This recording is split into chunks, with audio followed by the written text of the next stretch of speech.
हम मीनू झा उपस्थित भेलहुँ हैं पाबनिक चारिम दिनक कथा लऽ कऽ।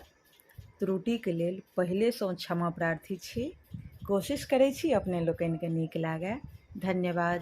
जय मिथिला, जय मैथिली।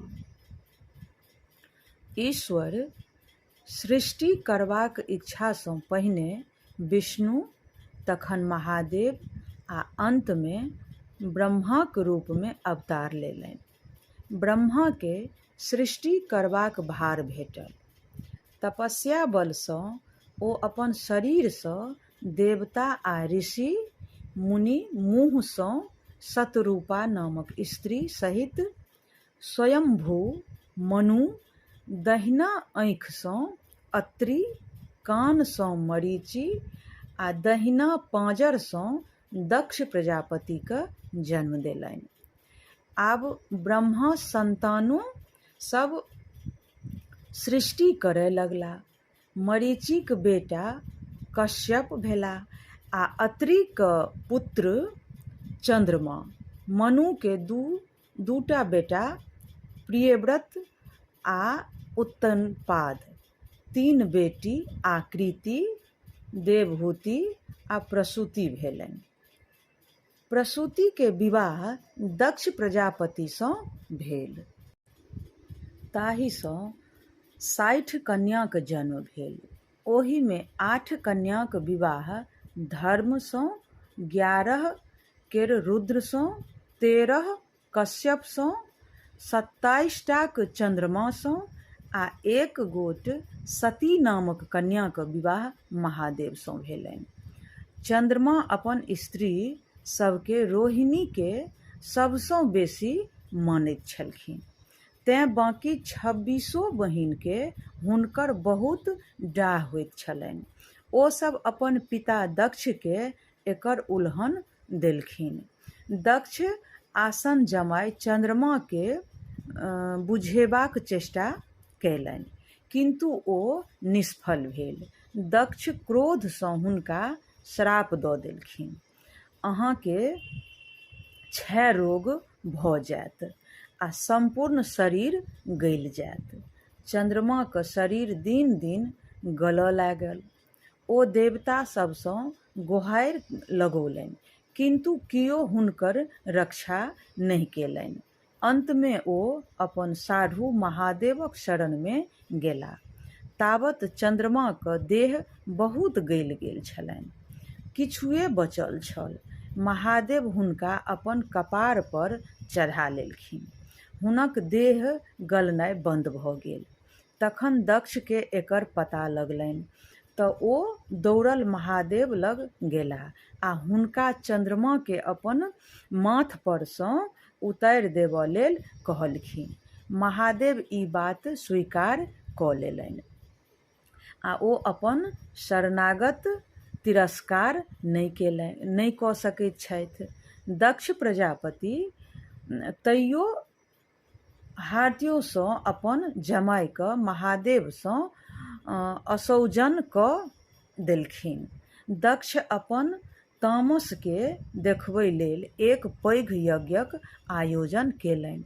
ओहिमे सब देवता आ मुनि के नोत देलखिन, किन्तु महादेवके छोड़ि देलखिन। यज्ञ प्रारंभ भेल। लोक सब देखबा लेल ओम्हर जाय लागल। देवतागण अपन विमानसँ चलला।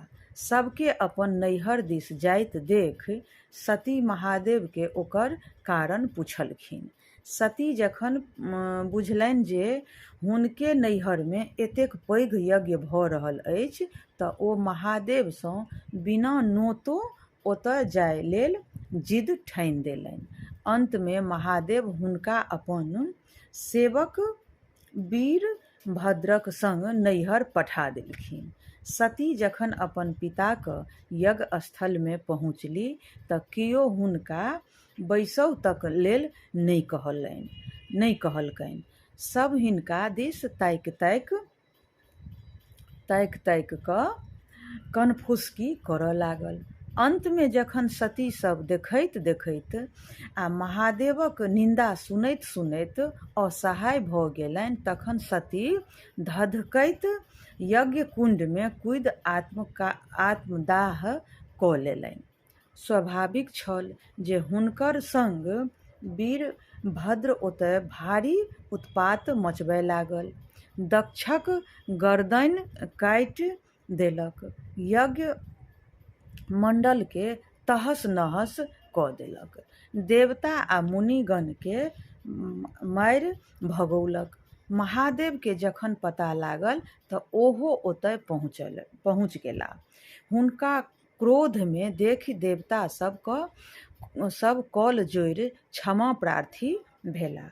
ओ सब कहलखिन जे अहाँके अपमानित करबाक दंड दक्ष पाबि गेला। आब यदि यज्ञ संपन्न नहीं होयत तऽ संसारक अनिष्ट भऽ जायत आ बिना जजमान जीने यज्ञ कोना होयत। तैं हेतु आब कहुना हुनका जियाउ।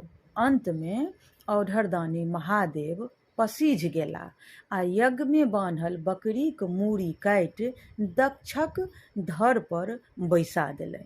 ओ पुनः जीवित भऽ गेला आ बो बो करय लगला। महादेव के हुनकर नव बोली बड़ प्रिय लगलनि। तहिएसँ लोक महादेवक पूजाक अंत में बो बो बू करैत अछि। दक्षक यज्ञ समाप्त भेल, किंतु महादेव बताह भऽ गेला। ओ सतीक शवके अपन कान्ह पर लेने जतऽ ततऽ बौआए लगला।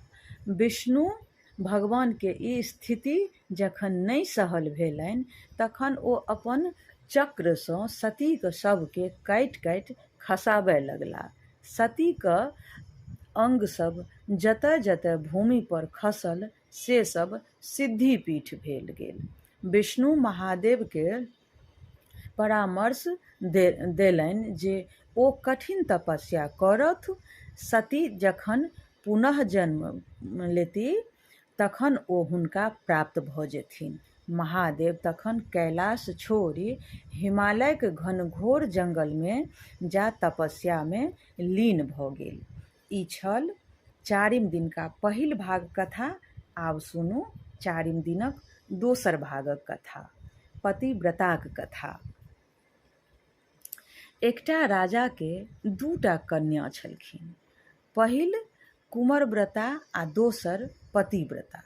कुमरव्रता अर्थ जे भरि जीवन कुमारे रहथिन आ पतिव्रताक अर्थ जे अपन पतिये के सर्वस्व बुझथि तथा जीवन भरि हुनक सेवा में लीन रहथि, पतियेक आज्ञा अनुसार सब काज करथि।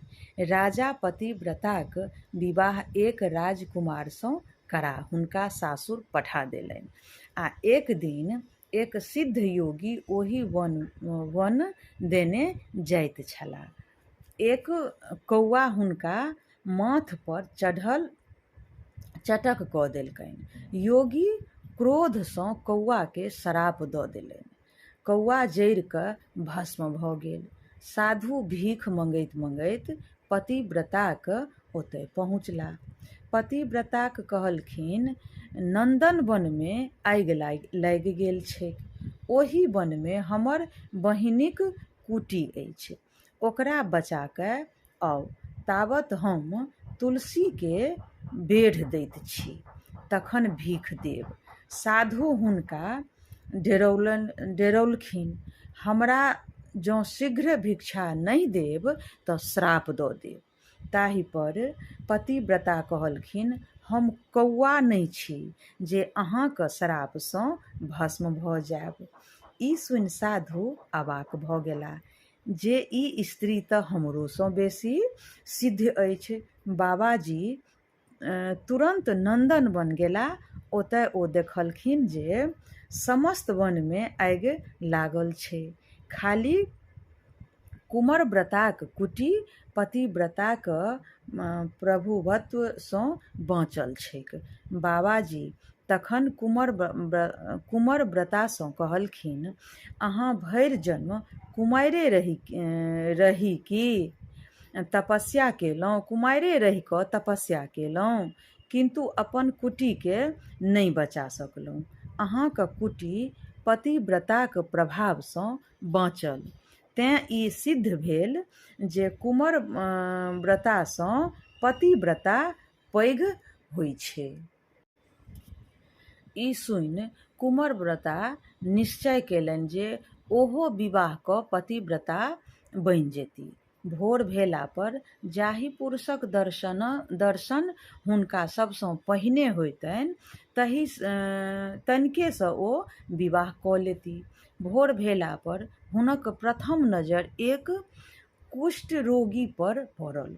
ओकर शरीर कुष्ठसँ गलल जाइ छलै, तैयो ओ निश्चयके अनुसार ओकरे अपन स्वामी बना लेलनि। ओकरा अपन कुटीमे आनि ओकरा सेवा करऽ लगली, हुनकर सेवा करऽ लगली। दिन राति स्वामीके सेवा करथि, किन्तु स्वामीके रोग बढ़ले जानि। तेँ हमरा तीर्थ जानि तेँ हमरा तीर्थ करा दिअ। ओ अपन पतिके ढाकीमे लऽ माथ पर उठा कऽ विदा भेली। रास्तामे एकटा ऋषि सूली पर लटकल तपस्या करैत छलाह। पतिव्रता जखन अपन माथ पर सँ ढाकी उतारय लगली तऽ ऋषिके डाँरमे चोट लागि गेलनि। हुनका समस्त शरीर कनकनाय लगलनि। ऋषि हुनका श्राप दऽ देलखिन, जाहि स्वामी लए तू ऋषिके एतेक कष्ट पहुँचेलेँ से स्वामी सूर्योदयसँ पहिनहि मरि जेथुन। ई सुनि हुनका बहुत दुःख भेलनि आ ओ ओही ठाम बैसि कऽ भगवान सूर्यक व्रत करय लगली। ओ पहिनहु ततबा तपस्या केने छलीह आ जे हुनका विधवा होयबाक असंभव छल। आत्माक श्रापसँ पति मरि जेतनि महात्माक श्रापसँ पति मरि तऽ गेलखिन, किन्तु सतीक तपस्याक प्रभावसँ ओ फेर जीवि उठलखिन आओर हुनक शरीर पूर्ण स्वस्थ भऽ गेल। एहि तरहेँ सतीक कतेको महिमा देखल गेल अछि। ताहि हेतु सती सीता, सावित्री, अनसुईया, बिहुला आदिक गुण गान एखनहु धरि होइत अछि। यदि कोनो स्त्री मनसँ अपन पतिक सेवा करैत छथि तऽ हुनका कोनो प्रकारक क्लेश नहि होइत अछि। ओ सती, सीता, सावित्री जकाँ अमर बनि जाइत छथि। इएह छल चारिम दिनक कथा। अपने सबसँ साझा केलहुँ। त्रुटिके लेल क्षमा चाहब। धन्यवाद।